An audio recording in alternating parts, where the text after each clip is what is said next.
I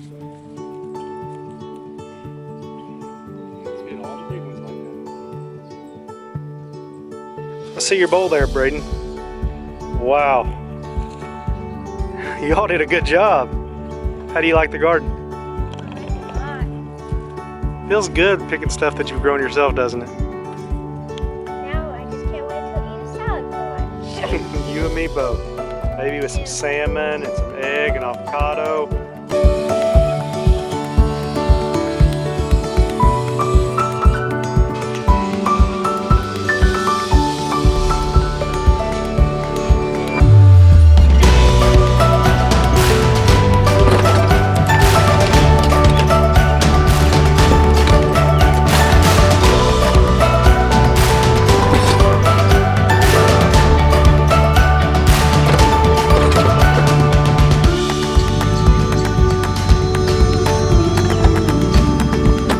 Hi, welcome back to Shawnee Hills Workshop.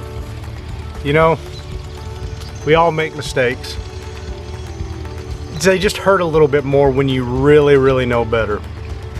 And you know, I thought about not sharing this with you all, but I figure, you know, might as well show it all. Don't want to paint a picture that's not, you know, realistic.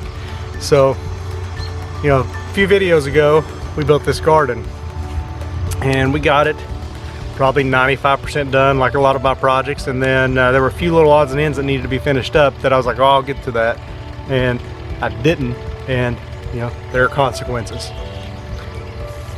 So I'm pretty happy with this gate. I love the way it looks. To me, it just ties the whole thing together.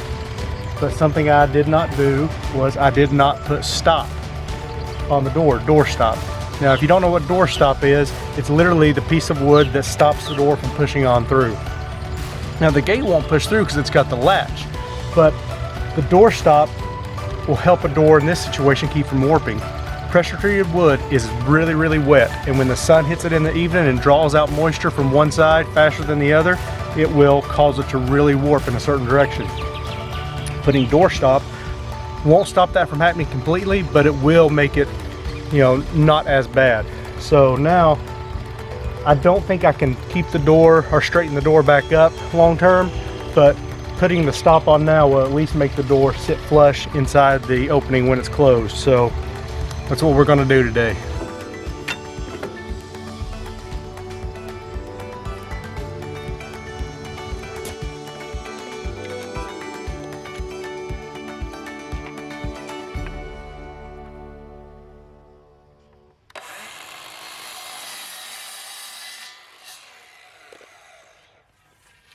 I hadn't originally planned on talking about this saw today, but I was getting ready to make my cut here, and it just occurred to me that since I've got this saw, I keep grabbing it more and more. This is a job that does not need the accuracy of a miter saw. Typically, I would have either used my cordless circular saw, or realistically, probably just my little pull saw that I keep in my Vito Pro Pack there. It's so light and so much more accurate, it makes a cleaner cut, that I just find myself grabbing it more and more for small tasks. If you're already in the DeWalt line, I would say if you do any amount of DIY projects, this is a great saw to pick up. Now, I wouldn't trim a house with this saw, but just for little projects here and there, I think it's great. In some recent videos, I built some columns at the front of my house, and I did all the cutting with this saw on one 6-amp-hour battery. So it's a decent saw. And to be honest, even though I haven't used any of the other brands' cordless miter saws, I gotta think any well-respected brand has a good quality miter saw. So if you're in Milwaukee line, the Makita line, anything like that, I would look into it.